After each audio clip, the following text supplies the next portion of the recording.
mana Joko Widodo saja mungkin sudah diragukan apakah masih PDI Perjuangan atau tidak. Tim 7 ini jelas sekali sebagai upaya untuk melakukan perlawanan terhadap propaganda yang dilakukan oleh kelompok-kelompok yang mengatasnamakan presiden telah mendukung Prabowo Subianto. Nah, tim 7 ini saya kira menjadi bagian dari propaganda untuk tetap mempertahankan Presiden Joko Widodo berada di barisan mereka. Kalau tim 7 ini bentukan Presiden Joko Widodo, besar kemungkinan tidak akan disampaikan kepada publik. Kenapa? Karena tentu akan memunculkan reaksi yang cukup keras dari kritikus pemerintah. Ada hubungan yang sedang tidak baik antara PDI Perjuangan dengan Joko Widodo hari ini. Jadi sangat mungkin tim 7 sepenuhnya akan diisi oleh orang-orang Megawati. Jokowi sudah siap dengan segala kemungkinan. PDI Perjuangan itu didukung oleh dua kekuatan besar. Satu adalah kekuatan partai, yang kedua adalah kekuatan tokoh. Tokoh ini hanya ada dua. Satu Megawati, yang kedua adalah Joko Widodo. Kalau terjadi perang terbuka misalnya, perang pengaruh, propaganda dan segala macamnya, Jokowi lebih mungkin bisa memenangi pertarungan dibandingkan Megawati. Tanpa Presiden Joko Widodo, PDI Perjuangan besar kemungkinan tidak akan sanggup menghadapi pemilu 2024. Dengan terpaksa, Megawati tetap akan merestui. Begitu pemilu itu selesai, maka Jokowi dan keluarganya besar kemungkinan juga akan selesai dari perlindungan PDI Perjuangan.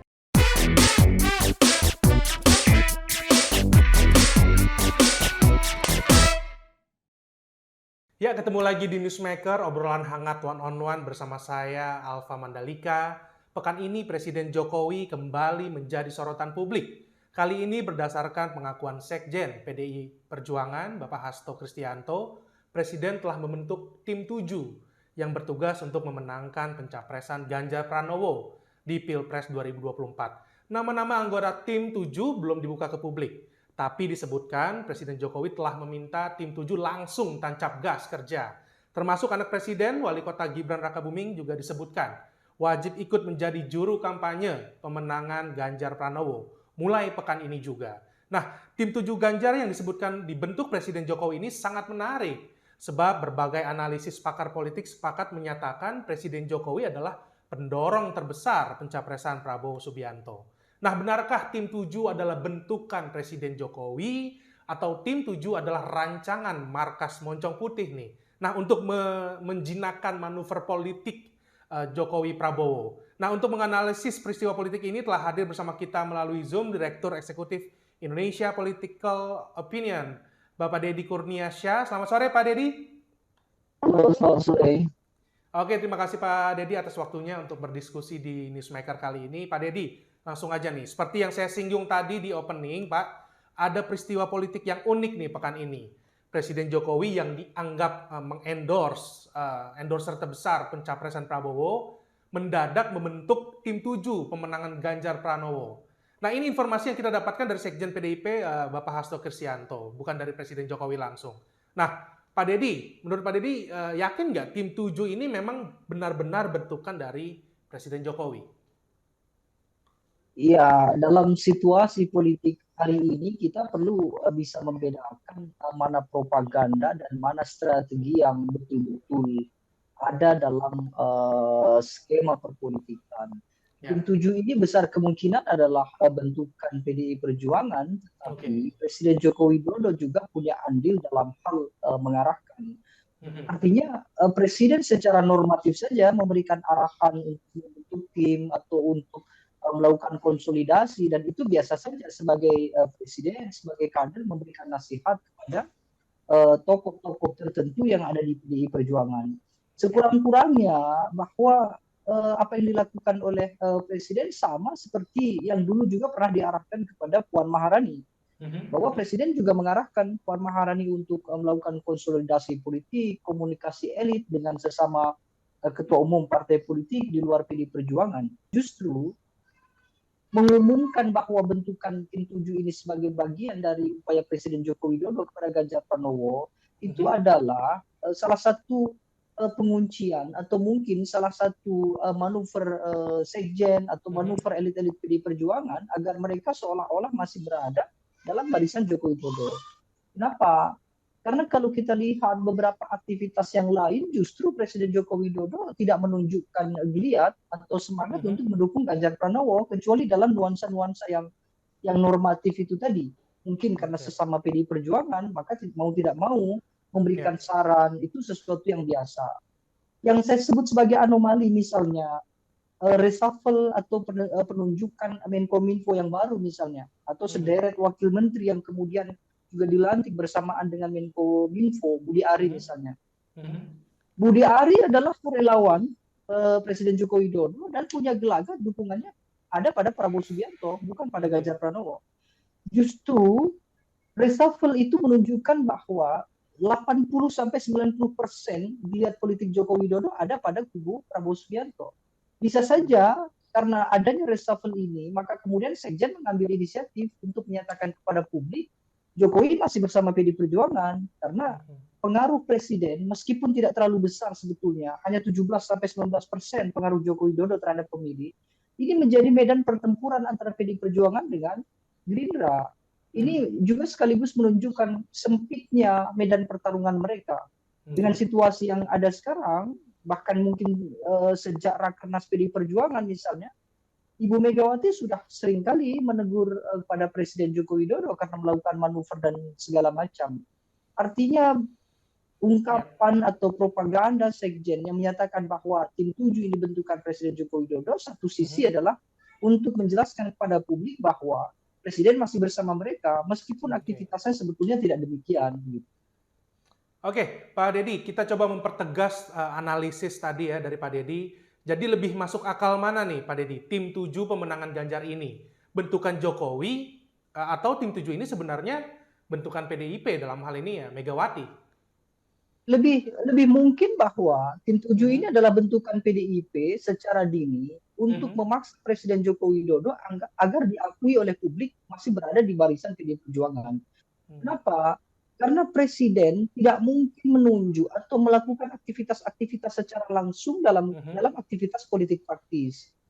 Artinya untuk memberikan arahan, kemudian memberikan masukan, ya itu sah-sah saja. Tidak harus secara khusus bahwa Presiden akan turut campur secara intens terhadap tim 7 ini, termasuk memberikan pengarahan kepada Gibran Rakabuming misalnya harus menjadi juru kampanye. Itu sesuatu yang biasa saja. Tetapi mengumumkannya kepada publik dengan nada-nada propaganda, itu adalah bagian dari strategi PDI Perjuangan. Artinya mulai dari pembentukan sampai menyampaikan kepada publik, ini murni diperlukan oleh partai, utamanya adalah oleh PDI Perjuangan yang dikomandoi oleh Sekjen, dan besar kemungkinan justru Presiden Joko Widodo tidak bermaksud untuk pembentukan tim 7 yang mungkin berisi 7 tokoh atau hal detail lainnya. Bisa saja Presiden hanya mengarahkan bahwa tim Ganjar harus segera membentuk tim relawan, mempersiapkan segala sesuatunya untuk meningkatkan dan mempertahankan elektabilitas dan popularitas. Tetapi secara teknis saya kira PDI Perjuangan yang akan memikirkan sekaligus mengambil keputusan-keputusan strategis itu. Oke, Pak Deddy, kalau kita bicara konsekuensi, apa artinya jika tim 7 ini betul bentukannya Pak Jokowi? Apakah ini simbol Jokowi sudah legowo, mau tidak mau harus meninggalkan Prabowo? Kembali ke garis politik PDIP memenangkan Ganjar Pranowo. Ya, satu sisi memang agak dilematis. Artinya Presiden Joko Widodo menginginkan bahwa tokoh yang di-endorsement itu adalah tokoh yang betul-betul bisa secara aman mendukung pemerintahan Presiden Joko Widodo sekaligus mendukung keamanan bagi keluarga Presiden pasca lengser di 2024 nanti. Kalau berkaca dari itu, maka tokoh yang paling berpeluang memberikan kontribusi terhadap Joko Widodo adalah Prabowo Subianto. Kenapa? Karena dengan Prabowo Subianto mendapat dukungan Presiden Joko Widodo, maka Jokowi tidak lagi punya perantara. Berbeda ketika harus mendukung Ganjar Pranowo. Ketika Ganjar didukung, lalu anggap saja memiliki peluang yang bagus untuk menang di Pilpres, tetap saja hingga kebutuhan-kebutuhan politik, kebutuhan-kebutuhan keamanan atas keluarga presiden yang sedang menjabat di 2024 begitu harus bergantung pada Megawati, bukan bergantung pada Ganjar Pranowo. Maka dengan situasi sekarang dan juga aktivitas-aktivitas yang ditunjukkan oleh Joko Widodo, rasanya Joko Widodo cenderung lebih aman sekaligus lebih menyiapkan Prabowo Subianto dibandingkan menyiapkan Ganjar Pranowo. Perubahan sikap itu saya kira sangat kental sekali muncul pasca Ganjar Pranowo dideklarasikan oleh PDI Perjuangan.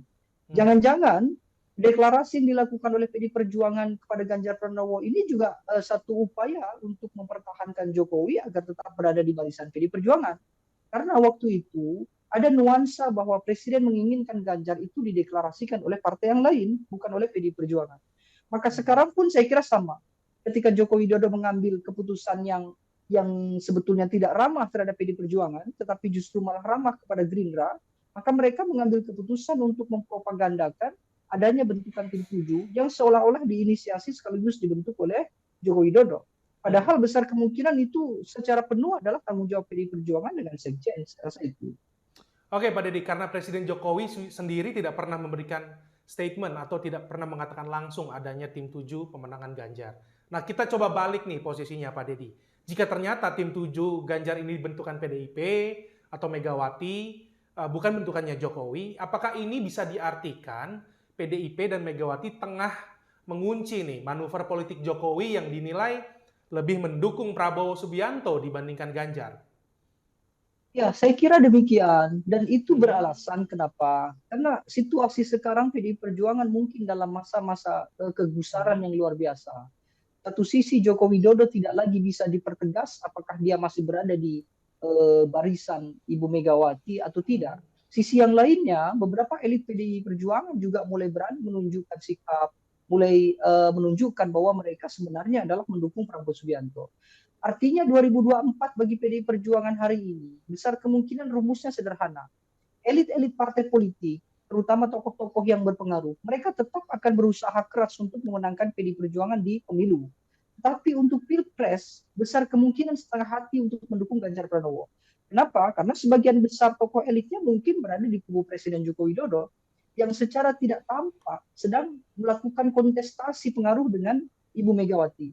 Nah, tim 7 ini saya kira menjadi bagian dari propaganda untuk tetap mempertahankan Presiden Joko Widodo berada di barisan mereka. Salah satunya dengan mengungkapkannya ke publik.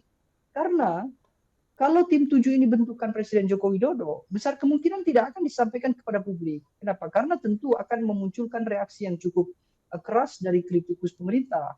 Karena apa? Karena ya Presiden seharusnya tidak ikut campur dalam urusan-urusan teknis. Urusan-urusan teknis biar saja urusan partai politik. Kalau Presiden merestui kegiatan-kegiatan partai politik, justru tidak perlu melakukan mention terhadap Presiden Joko Widodo. Sekjen cukup saja bahwa PDI Perjuangan sudah membentuk tim 7 dan ini direstui oleh Presiden. Itu akan lebih bagus dibandingkan mengatakan bahwa tim 7 bentukan Presiden yang disetujui atau direstui oleh Megawati. Itu punya nuansa yang cukup berbeda. Artinya ada hubungan yang sedang tidak baik antara PDI Perjuangan dengan Joko Widodo hari ini. Oke, Pak Dede, kita geser sedikit ke nama-nama yang disebut-sebut masuk tim 7 pemenangannya Ganjar. Kalau kita cek nama-nama yang masuk seperti Puan Maharani, kemudian Ketua Kadin Arsyad Rashid, dan berbagai perwakilan nantinya partai koalisi juga akan mengisi. Bisa tidak nama-nama tersebut dikatakan sebagai orang-orangnya Megawati? Tidak juga. Terutama adalah kelompok-kelompok yang tidak berada dalam partai. Artinya tokoh-tokoh profesional dari kelompok-kelompok korporat. Mereka rasanya ya sejarah sudah mencatat secara naluri mereka akan bergabung dengan kelompok-kelompok yang punya potensi menang. Artinya meskipun mereka secara struktur berada dalam kelompok PDI Perjuangan atau koalisi untuk Ganjar Pranowo, besar kemungkinan juga tidak akan permanen betul-betul mendukung Ganjar Pranowo sampai masa kampanye atau bahkan sampai masa pemilihan umum, ketika diketahui pimpinan tertinggi yang paling berpengaruh, yaitu Joko Widodo, punya kecenderungan mendukung rivalnya misalnya Prabowo Subianto, maka kelompok ini juga besar kemungkinan juga tidak akan bertahan sampai masa pendaftaran Ganjar Pranowo. Tetapi tokoh-tokoh yang masuk dalam tim 7 itu semuanya saya kira normatif. Bahkan Gibran Rakabuming saja misalnya, itu hanya dimention sebagai tim, tetapi besar kemungkinan juga dalam aktivitasnya belum tentu 100% berada di kubu Ganjar Pranowo. Artinya 100% itu bekerja untuk Ganjar dan tidak pernah bersinggungan dengan kelompok rival, kira-kira begitu. Apalagi Gibran secara khusus pernah juga ditegur oleh partai ketika mengadakan pertemuan dengan Prabowo, bahkan juga menyatakan dukungan terhadap Prabowo Subianto. Jadi tim 7 ini hanya sebatas propaganda yang cukup unik, dan ini menjadi ciri khas bahwa partai tersebut dalam masa-masa yang sebetulnya memang situasinya tidak siap, kira-kira begitu. Apalagi kemudian terjadi reshuffle kemarin yang mungkin para elit partai sudah mengetahui bahwa semua yang dilantik Presiden Joko Widodo pada periode sekarang itu justru kecenderungannya adalah kelompok Prabowo Subianto. atau kelompok Oke. Joko Widodo yang besar kemungkinan bisa diarahkan kepada Prabowo dibandingkan ketika bisa diarahkan kepada Megawati atau PD Perjuangan. Gitu. Oke, Pak Deddy, berbeda dengan tim pemenangan capres lain yang nama-nama anggota timnya diumumkan secara terbuka. Dan hingga rekaman kita kali ini, Newsmaker hari ini, nama-nama tim 7 belum juga diumumkan secara resmi ke publik. Nah, padahal disebutkan tim ini sudah bekerja selama 1,5 bulan. Nah, apakah ini menguatkan bahwa spekulasi tim 7 berisi orang-orang kandang banteng nih, Pak Deddy? Bukan orang-orangnya Jokowi sehingga tidak perlu dibuka ke publik. Apa bisa seperti itu, Pak Deddy? Ya saya kira besar kemungkinan begitu dan Mhm. seharusnya pun begitu. Dalam artian bahwa Megawati kan sekarang dalam orientasi yang kira-kira bisa dikatakan krisis kepercayaan. Beliau tidak siap dengan pengusungan Ganjar Pranowo, tiba-tiba mengusung Ganjar Pranowo. Karena sejak awal memberikan mandat kepada Puan Maharani sebagai kandidat calon presiden dari PD Perjuangan. Bahkan memberikan amanah kepada Puan Maharani untuk melakukan Mhm. konsolidasi kepada partai-partai yang lain. Ganjar Pranowo bahkan pernah ditegur karena Mhm. melakukan kegiatan-kegiatan politik di luar Jawa Tengah yang itu dianggap bukan ranahnya kepala daerah kan kira-kira Mhm. begitu. Artinya sejak pengusungan saja ada kesan PDI Perjuangan sedang ditekan oleh pihak lain. Dan itu Oke. besar kemungkinan adalah Joko Widodo. Sehingga ketika sekarang kemudian muncul strategi lanjutan yaitu pembentukan tim 7 ini, ya Mhm. satu sisi mungkin benar bahwa tim 7 ini memang diperuntukkan untuk memperkuat basis dukungan pada Ganjar Pranowo, Oke. sekaligus untuk mempertahankan kelompok-kelompok yang loyal terhadap Joko Widodo agar berada di kubu mereka. Mhm. Ini kan muncul dari statement Hasto bahwa tim 7 ini bentukan Presiden Joko Widodo. Mhm. Kenapa? Karena mengambil nama orang dalam artian Ya. mention nama presiden jelas untuk kepentingan yang di luar yang biasanya kira-kira begitu. Jadi sangat mungkin tim 7 sepenuhnya akan diisi oleh orang-orang Megawati. Kenapa? Mhm. Karena supaya kepercayaan terhadap partai itu jauh lebih tinggi dibandingkan situasi sekarang, di mana Mhm. Joko Widodo saja mungkin sudah diragukan apakah masih PD Perjuangan atau tidak begitu. Oke, Pak Deddy, ada satu nama yang identik dengan Jokowi yang sepertinya tidak masuk tim 7 tapi ikut cawe-cawe menjadi juru kampanyenya Ganjar, yaitu anak sulung Presiden Gibran Rakabuming yang sempat mengatakan kepada media bahwa Gibran mengaku belum tahu agenda jurkam Ganjar yang menjadi tugasnya. Nah, padahal beberapa waktu sebelumnya muncul wacana Gibran akan menjadi cawapres Prabowo. Bahkan batas umur wapres pun sempat akan diajukan judicial review. Nah, kini Gibran harus jadi jurkam Ganjar. Nah, bisakah dikatakan bahwa wacana Ganjar cawapres Prabowo, kemudian wacana Kaisang diusung Gerindra sebagai calon wali kota Depok sudah terkubur nih Pak Deddy.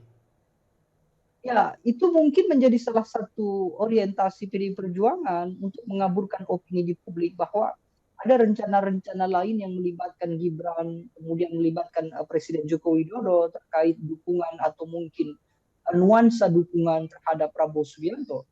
Dengan adanya tim 7 ini, saya kira cukup jelas. Apalagi kalau Gibran kemudian ditunjuk dalam artian memang secara sengaja karena sebagai orang Joko Widodo sekaligus putra dari Presiden begitu, ini jelas sekali sebuah penguncian yang menurut saya cukup menarik. Satu sisi bahwa Joko Widodo mungkin punya aktivitas yang terlihat oleh publik, arahnya kepada Prabowo Subianto. Tapi di sisi lain kemudian PD Perjuangan berusaha mati-matian untuk mempertegas bahwa Jokowi tidak bisa lepas dari PD Perjuangan secara struktur. Dan juga keluarga Jokowi tidak bisa lepas karena selama ini dukungan-dukungan PDIP cukup besar terhadap keluarga presiden mulai dari putra menantu dan mungkin termasuk presiden itu sendiri. Jadi sangat mungkin bahwa PDI Perjuangan mengetahui alur ke depan.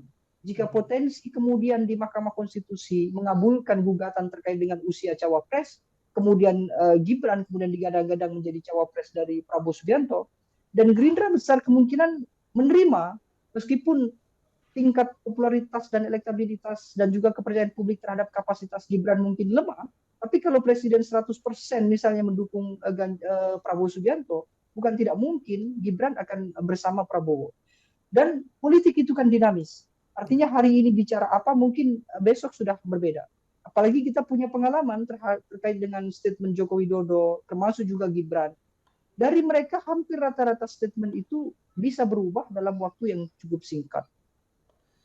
Oke, Pak Deddy, kalau Gibran saja jadi jurkam Ganjar, apalagi Jokowi, sudah pasti Jokowi juga diharuskan jadi juru kampanye Ganjar pada saatnya nanti. Nah, disebutkan juga harus memulai bukan ini nih, Gibran aktif menjadi jurkam Ganjar. Makanya Gibran belum tahu agendanya menjadi jurkam. Nah, muncul spekulasi ini seperti kuncian dadakan PDIP kepada Jokowi dan keluarganya. Nah, pertanyaan saya adalah jika hati Jokowi sudah tertambat ke Prabowo, akan seperti apa nih perlawanan Jokowi terhadap katakanlah blokade politik yang tengah dilancarkan PDIP saat ini, Pak Deddy? Saya kira Jokowi sudah siap dengan segala kemungkinan. Kita bisa cek misalnya kelompok yang ada di kabinet sekarang secara berangsur-angsur sudah mulai dipenuhi oleh orang-orang yang memang punya kontribusi besar terhadap Presiden Joko Widodo secara personal, bukan Presiden Joko Widodo secara kelembagaan yang didukung oleh PDI Perjuangan. Justru di kabinet saja misalnya PDI Perjuangan tidak begitu kuat memiliki pengaruh terhadap Presiden. Orang-orangnya pun lebih banyak justru bukan orang Megawati. Nah, ini juga yang mungkin membuat beberapa kader PDI Perjuangan yang dalam beberapa tempo yang lalu misalnya sudah mulai berani melakukan kritik-kritik kebijakan terhadap Presiden Joko Widodo meskipun sesama kader dari partai. Dan kemudian maka upaya-upaya yang dilakukan oleh PDI Perjuangan termasuk dengan pembentukan tim 7 ini jelas sekali sebagai upaya untuk melakukan perlawanan terhadap propaganda yang dilakukan oleh kelompok-kelompok yang mengatasnamakan Presiden telah mendukung Prabowo Subianto. Kita bisa lihat misalnya dalam beberapa skema bahwa Ganjar Pranowo pasca dideklarasikan utamanya sudah mulai tidak lagi intens bersama dengan Joko Widodo, termasuk juga aktivitas-aktivitas yang berkaitan dengan Ganjar juga sudah tidak lagi terlibat dengan Presiden. Arah muara dukungan Presiden lebih banyak tetap pada Prabowo Subianto. Meskipun beberapa partai misalnya yang masih terbuka, mulai dari Golkar, PAN, melakukan pendekatan dengan PDI Perjuangan, dengan Megawati, tetapi dalam waktu yang bersamaan juga Golkar, PAN juga melakukan komunikasi dengan Gerindra. Apalagi Golkar, PAN punya tokoh yang juga potensial, yang besar kemungkinan kalaupun tidak bisa disandingkan dengan Ganjar, mereka potensial disandingkan dengan Prabowo Subianto. Artinya apa? Dengan komposisi sekarang yang dimiliki oleh PDI Perjuangan, besar kemungkinan memang ada kegusaran itu, sehingga dalam hal ini melakukan kuncian terhadap Presiden itu sesuatu yang lebih rasional dibandingkan dengan muatan yang lainnya gitu. Oke, Pak Deddy, dari drama demi drama yang muncul di media terkait pencapresan Ganjar dan Prabowo dengan pemeran utama adalah Megawati dan Jokowi, pertanyaan saya, Pak Deddy, akan seperti apa nih akhir dari tarik tambang politik Megawati Jokowi ini? Siapa yang akan menang dan akan seperti apa nih akhir nasib yang kalah? Silakan, Pak Deddy. Yang pasti PDI Perjuangan itu didukung oleh dua kekuatan besar. Oke. Satu adalah kekuatan partai, yang kedua adalah kekuatan tokoh. Tokoh ini hanya ada dua. Satu Megawati, yang kedua adalah Joko Widodo. Megawati menguasai seluruh kekuatan yang ada di internal PDI Perjuangan, tapi Joko Widodo punya kekuatan terhadap tokoh-tokoh di luar PDI Perjuangan yang bisa diarahkan menjadi basis-basis pemilih PDI Perjuangan. Artinya PDI Perjuangan ini kuat ya separuh karena faktor Mega, separuh lagi karena Joko Widodo. Dengan kondisi itu maka besar kemungkinan kalau terjadi perang terbuka misalnya perang pengaruh, propaganda dan segala macamnya, Jokowi lebih mungkin bisa memenangi pertarungan dibandingkan Megawati. Kenapa? Karena Megawati hanya bisa mengandalkan kelompok-kelompok elit di internal. Dan itu diketahui beberapa internal juga sudah mulai membuka komunikasi dengan rival begitu ya. Sementara Joko Widodo selain menguasai beberapa tokoh elit di internal, juga menguasai elit di luar dari PDI Perjuangan. Jadi kalau terjadi seteru misalnya bahwa Joko Widodo menginginkan Ganjar Pranowo tetap terusung sebagai capres, tetapi tidak menginginkan Ganjar Pranowo dikuasai sepenuhnya oleh PDI Perjuangan, lalu PDI Perjuangan menolak dengan itu, maka besar kemungkinan Joko Widodo betul-betul akan berhadapan dengan Prabowo Subianto. Artinya mereka akan melenggang dengan dukungan pada Prabowo Subianto. Dengan situasi itu saya kira cukup menjadi ancaman besar bagi PDI Perjuangan. Satu sisi tanpa Presiden Joko Widodo, PDI Perjuangan besar kemungkinan tidak akan sanggup menghadapi pemilu 2024. Hanya mengandalkan suara partai saya kira tidak akan kuat begitu. Oke, Pak Deddy, sebagai closing statement, satu pertanyaan paling aman, Pak Deddy. Jika Jokowi sekeluarga menunjukkan kesetiaan ke markas Banteng dengan menjadi jurkam Ganjar, tapi Jokowi juga tetap bermain rapi mendorong Prabowo, apakah sikap Jokowi ini tetap akan diterima Megawati? Atau akan tiba suatu waktu di mana Jokowi diwajibkan memilih salah satu nih, Ganjar atau Prabowo? Seperti apa prediksi Anda, Pak Deddy? dengan terpaksa Megawati tetap akan merestui cara Jokowi yang demikian itu. Kenapa? Karena ini sebetulnya kan sudah terlihat kejengkelan Megawati pada Presiden Joko Widodo bukan kali ini. Beberapa waktu sebelumnya Megawati juga sudah melakukan kritik terhadap Presiden, bahkan pernah menyatakan Presiden harus terima kasih kepada Megawati. Kalau tanpa ada PD Perjuangan, Joko Widodo mungkin bukan siapa-siapa hari ini. Itu sudah menunjukkan bahwa Megawati sangat jengkel terhadap Joko Widodo yang mungkin dalam anggapannya Jokowi tidak komitmen terhadap partai politik. Sehingga kalau kemudian 2024 secara kasat mata Jokowi dan keluarga tetap berada di barisan Ganjar Pranowo, tanpa melakukan manuver keluar sekalipun, Megawati besar kemungkinan tidak sepenuhnya tetap percaya. Apalagi kalau sampai Jokowi tetap ikut intervensi, ikut cawe-cawe terhadap kelompok yang lainnya. Ya tetap dengan terpaksa akan diterima karena mau tidak mau pemilih Jokowi juga masih cukup besar untuk melakukan penambahan suara bagi PD Perjuangan. Tetapi mungkin begitu pemilu itu selesai, maka Jokowi dan keluarganya besar kemungkinan juga akan selesai dari perlindungan PD Perjuangan. Oke, terima kasih Direktur Eksekutif Indonesia Political Opinion, Bapak Deddy Kurniasyah telah berdiskusi di Newsmaker kali ini. Sekali lagi terima kasih Pak Deddy. Ya, demikianlah Newsmaker pekan ini. Kita akan berjumpa pekan depan dengan topik dan narasumber menarik lainnya. Saya Alfa Mandalika pamit. Sampai jumpa.